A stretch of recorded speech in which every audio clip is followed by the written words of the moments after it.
I wanted to add one little thing to what I did with Rise and Fall of Empires last week. I want to look at it from two different aspects. One is kind of a time frame. When did the U.S. become an empire, and the currency changes that happened over the empire? And there's a bit of a story that goes along with all of that. So this will just be a one slide here, and we'll get done real quick, and then we'll move on to the message. So I talked about this last week, this particular slide. This is showing the Dutch Empire, which was before the British Empire. Let me grab my laser pointer. Okay, so this is the curve for the Dutch Empire. And there was a point in time where they crossed over, which meant that the British Empire now became the currency that everybody wanted to own. It was what we call the reserve currency. And so at this point, this crossover is where the British pound became the reserve currency, taking over for the Dutch guilder that used to be before that. And then the same thing is happening over here. And that's where we're going to start with this little talk is this is the crossover point here. And we know when this happened. It happened in 1944. There was what's called the Bretton Woods Agreement. And in that agreement, the European countries all agreed that the US dollar would become the reserve currency. And it displaced the British pound, which had been the reserve currency to that point. And so that gives us a little bit of a time point that we can look at to understand what is happening throughout the history of the US as an empire. And so that means that before that time, there must have been some earlier times. And one of them happens in 1920s. And during the 1920s, the American dollar really begins to displace the British pound. It isn't yet completely replacing it, but it begins to make real changes there.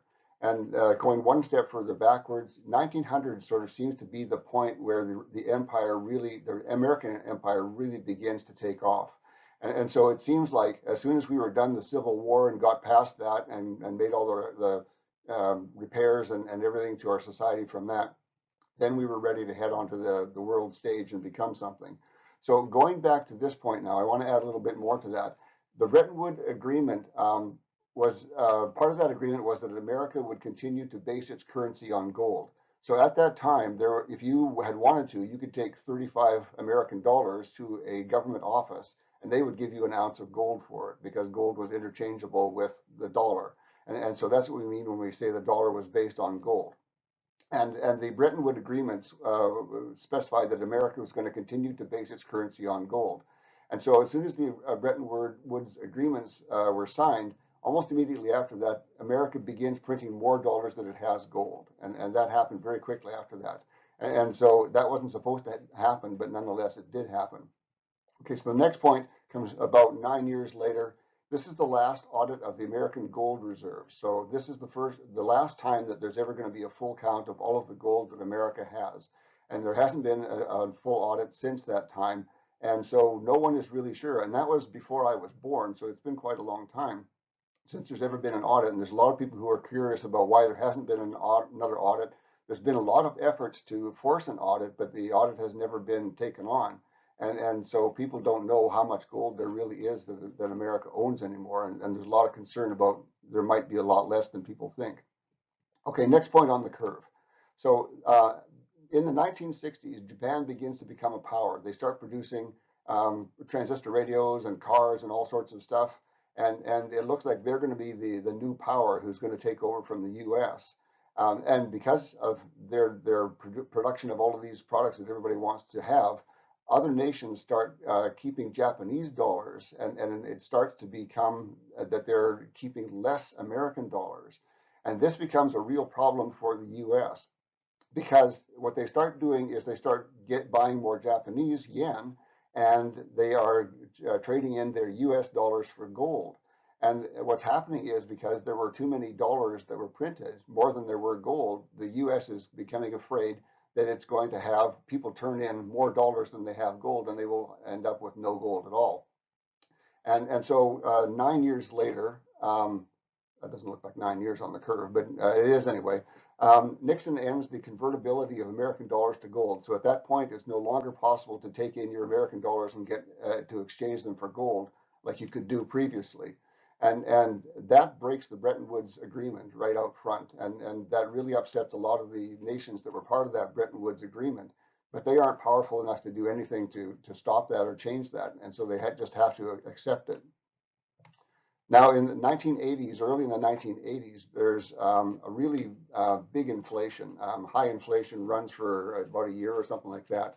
And the American dollar loses 2/3 of its buying power because of that. And it wasn't just the American dollar, it was in Canada. At that time, I was in Canada and I felt that too. We had high inflation and it was hard on the Canadian dollar as well. And at that time, Ronald Reagan steps in and he starts to get the financial house back in order. But what he does, helps a little, but it doesn't really change the course of where the U.S. is going. It's beginning to make that change to going downhill again. And so in the 2010s, something very interesting happens. Germany and other countries have been storing their gold in the American vaults, and it's still German gold, but it's being stored in the American vaults. And Germany decides that it wants to get its gold back, and it's going to store it itself from now on. And so it has 940 tons of gold that are stored in England. It has 374 tons that are stored in France, and has 300 tons that are stored in the US.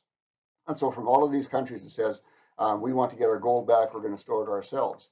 And England sends them the 940 tons, so that's a much bigger number than all the others. England had most of their gold. And so very quickly they get the gold back from England. 374 tons from France. France ships that back to them. When they approach the US says, oh no, it's going to take us 7 years to get you that gold. And right away, everybody is concerned about that because there hasn't been a count of how much gold the U.S. has, and they're concerned that this means that there isn't enough to return the German gold. And so in the end, the Germans managed to get the U.S. to accept that they're going to do it in 4 years instead of 7 years. And when the U.S. begins sending the gold bars that were theirs, it wasn't the gold bars that the Germans had given them. The Germans had given them German marked bars, and they were given back American gold bars. So it would be the same thing as if you put your car in storage with one of those storage places and then came back to get it a year later and found out they had repainted it. You wouldn't be really happy with that. And that raised a whole lot of concern about what was going on with the Federal Reserve and the gold bars. And so that really shook the world in a lot of ways. And then 2014, 4 years later, America uses its reserve currency status as a weapon against Russia. And the U.S. had never done that before. And they kind of shut down Russia's ability to buy and sell because they wouldn't allow them to do anything in American dollars, which are what you use particularly for oil. And so our reserve currency status was used as a weapon. And Russia complained about that. They said this isn't fair, that they shouldn't be the reserve currency if they're going to be using that against the other people. And so the Russians began suggesting that it's time to replace the American dollar as the reserve currency, that you can't allow a country to use its reserve currency status that way. And then a little later, it'd be 8 years later, in 2022, which was really just a couple of years ago, the foreign central banks begin buying gold at the fastest pace since 1967.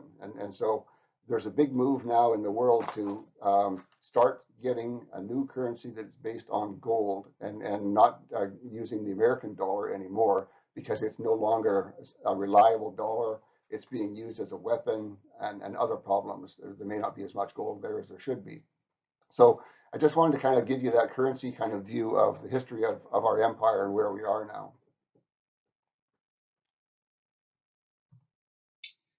Stan, I just want a little comment there.